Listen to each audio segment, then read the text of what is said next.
Assalamu alaikum warahmatullahi wabarakatuhu abebitibwa mwina wano wetuli ku haram obiltana awazikibwa ku Mail ibn Ziyad omu ku basahaba ba Amir al-Mu'minin Ali ibn Abi Talib alayhi salatu wassalam. Naye twagadde tubeere nga twogerako kubimukwatako briefly. Ku Mail ibn Ziyad yani mu Busiraamu era nga ffe abagoberera enjira Nabi Muhammad sallallahu alayhi wa alihi wasallama tumufuniramu wa mukusooka waliwo ekintu kye tuyita dua oli ku Mail. Dua oli ku Mail yeeyo nga Allah subhanahu wa ta'ala yagiyigiriza nabbi we Hidhir netambula bwetyo netwa ku Nabi Muhammad yagiyigiriza Imam Ali alayhi salatu wassalam omusika we. Nolwekyo okuva ku Imam Ali eyo dua ku Mail Imam Ali n'agiyigiriza omu ku basahaba be ayitibwa ku Mail ibn Ziyad. Dua oli ku Mail ze zimu ku dua nga nnungi nga zikubirizibwa ba Imam Ali n'abalala. Agamba nti at least woba osobodde beera ng'ogisoma olwokuna ekiro ekikese olwokutaano, woba tosobodde gisome nga 15 Shaaban, woba tosobodde at least mu buwangazi ogisomemu omulundi gumu. Dua oli ku Mail batugamba mu bitabo kati nga Bihal Anwar Mufatire Jinan n'awalala nti buli agisoma Katonda amumalira haja ze, Katonda agaziyiza ensawo ye n'abeera ng'amuwa riziki, Katonda amukingiriza abalabe na buli kimu. Nolwekyo dua ennungi ennyo ezimu ku dua ennungi ennyo ez'okusaba nazo Allah ye dua ku Mail eyatutuukako nga eyita ku Mail ibn Ziyad sahaba wa Imam Ali alayhi salatu wassalam.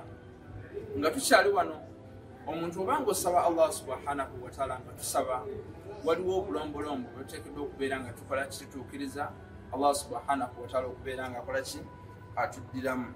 Ekisooka kyekyo okutuukiriza amateeka ga Allah agakwatagana n'okusaba nga watugamba mu Suratul Ghafir aya 6 nti uduuni astajibu lakum, munsabe mbeere nga nkola ki mbanukula. Naye akandibadde nga akalombolombo akasooka kweko okubeera nga teweteekamu takabbulu, because agamba nti inna alladhina yastakbiruna an ibadati sayadkhuluna jahannama dakhirin, abeekulumbaza tebansaba na buli kyembeera ngenda kubeera nga mbakasuka mu jahannama. Nolwekyo tuteekeddwa okubeera nga tujja mu takabbulu nga tusaba, okubeera nga weewulira nga weemanyi olina akamotoka omanyi nti gwe wakabi ku kitundu na buli kimu tuteekeddwa okubeera nga tubiza wali tusabe Allah nga tuli abantu abeewulubeefu.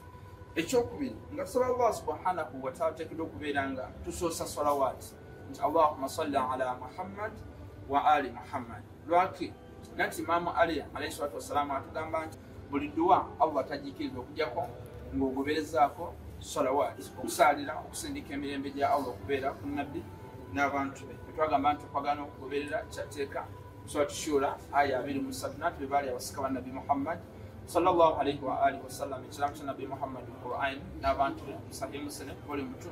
Nga tuyongera ositira muganda we nga tusaba Allah subhanahu wa ta'ala tuteekeddwa okubeera nga tukola ekiyitibwa tawassul, okwekwata ku Ahlul-Bayt. Nanti era Allah subhanahu wa ta'ala bw'ati bw'agamba basobola ogende wa nabbi abeere nga abasabira mu Suratu Nisa aya 64. Naye beteekamu takabbulu Allah subhanahu wa ta'ala agamba nti lan yaghfira Allahu lakum, tagenda kubeera nga abaddiramu mu Suratu Munafiqun aya ya 6. Nolwekyo nga tusaba Allah tuteekeddwa okubeera nga tuyitira mu Ahlul-Bayt. Bw'okusaba dduwa yo gamba nti Allah subhanahu wa ta'ala nkwegairo yanukula edduwa yange ku lw'ekitiibwa kyaba Ahlul-Bayt alayhi salatu wassalam. Nga tuyongera ng'osaba Allah oteekeddwa okubeera ne taqwa, okutya Allah subhanahu wa ta'ala, okugezaako okubeera nga tukola mazambi. Nanti mu Suratul Bakara nanti mu Suratul Maida aya 27 atugamba nti innama yatakabbalu minal muttaqin, ye Allah ayanukula abo abamutya bokka. Nolwekyo nga tusaba Allah tuteekeddwa okubeera nga tugezaako okubeera nga tumutya abeere nga atwanukula.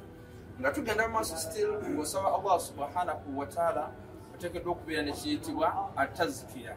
Atazkiya okugezaako okubeera nga weetukusa, okubeera nga oli mutukuvu, because Allah subhanahu wa ta'ala tugamba nti inna Allaha yuhibbu tawwabin wa yuhibbu al-mutatahhirin. Allah subhanahu wa ta'ala ayagala nnyo abantu abakola ki abeetonda, era ayagala nnyo abantu abatukuvu. Obutukuvu bulimu bwa mirundi 2. Waliwo obutukuvu bw'okungulu, ofuna wuzu, oyambala engoye ezitukula n'ebirala.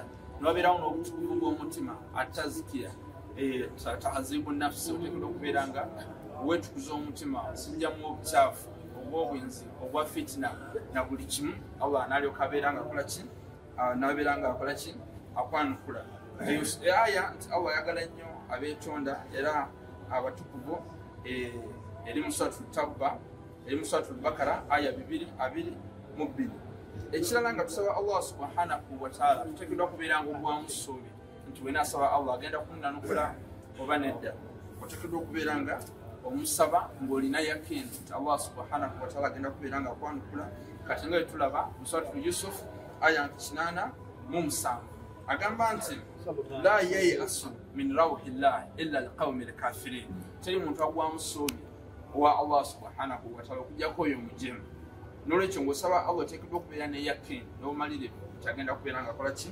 annyanukula muganda wange ow'ekitiibwa ekirala nga tusaba tuteekeddwa okubeera nga tugattako ne bannaffe mu dduwa kikubirizibwa nnyo era yali enkola ya maama waffe Fatimatu Zahra alayhi assalam Imaamu Hassani lumu amubuuza maama nga woba osaba totusoosa ffe boosembyayo n'ennaku endala ffe boosembyayo agamba nti mu hadisi emanyikiddwa nti ajjaaro thumma ddaaru nga tusaba Allah tusookera ku banneiba ku bamiriraanwa tulyoka twesabira wekikola Allah subhanahu wa ta'ala abeera ayanukula dduwa zo nanti kikuleetera okuwangaala bulungi ne banne n'olwekyo twegayirira Allah ku lwadduwa eno ku mayiri gye tugambye n'amadduwa amalala okubeera nga Allah tumwegayira okubeera nga atudiramu dduwa ku mayiri ze zimu ku dduwa nga nnungi nga zaatuyigirizibwa ku mayiri bun Ziyad n'amadduwa amalala g'oba osobodde ddu'a Jawshan Kabiru n'endala okubeera nga tuzisoma nga twegayirira Allah subhanahu wa ta'ala okubeera nga atwanukula. Wassalamu alaikum warahmatullahi wabarakatuh.